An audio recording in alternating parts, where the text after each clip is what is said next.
And we walked up to the top of this mountain. We were almost there anyway at camp, and then the next morning when we broke camp, we walked up to the top of the mountain to look over the lay of the land. And he says that out in the valley, we could see that there had been an area that had been cleared away. It was like a round area that had been cleared away.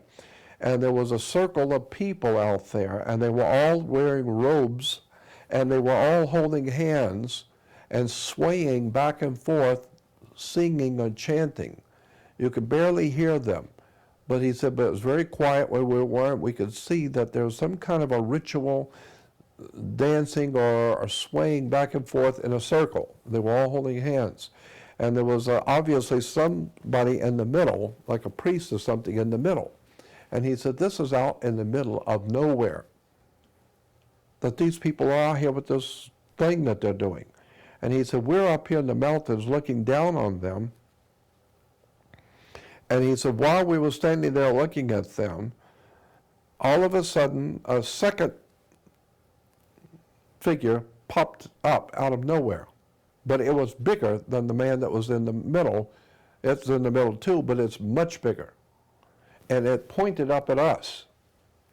And he said, and all the singing stopped, everybody stopped and pointed.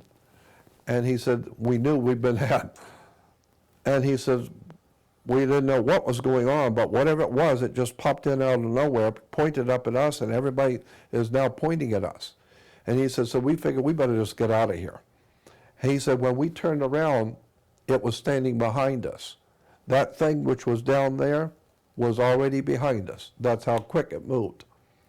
He said, when we turned around to run, there was a reptile alien standing behind us. He said this thing was at least 7 to 7.5 foot, to maybe 8 foot tall, had a reptile man's head, but it was a reptile head. It was very muscular, looked like a human body on the ordinary of a human body, but a reptile body, extremely muscular. And he said, and it was looking at us, and he said, it cast some kind of a spell on us so that the children and the women, no one could move. We were like frozen. And he said, and even nobody could say anything, nobody could cry, nobody could run, nobody could do anything.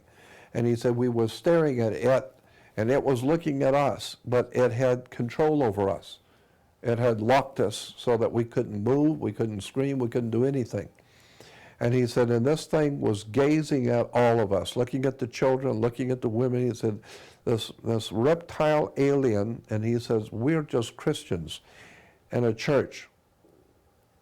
But we saw a reptile alien. This thing was not of this world. And he said this thing was looking at all of us. And then he said it looked at the men, and the look he gave us, we understood. He didn't say anything, but we knew. He was saying, I'm going to leave you alone. But when I leave here, you better get out of here. And he said, the alien walked over like he was leaving, is gone. Just like they was gone. And he said, when he was gone, the moment he was gone, everyone came back to life. And the babies were screaming, the women were yelling, screaming. Everybody came back to life instantly. And he says, we ran like we were totally out of our minds, running back to the cars. We ran down the hill, got in the cars, and the women were screaming, the children were yelling, and he says, and we drove back, and he said it was the most incredible, horrible experience.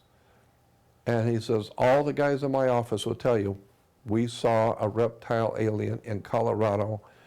So when you're talking about, he says, so when you're talking about reptile aliens in the ancient world, I got news for you. There's one we know for sure in Colorado.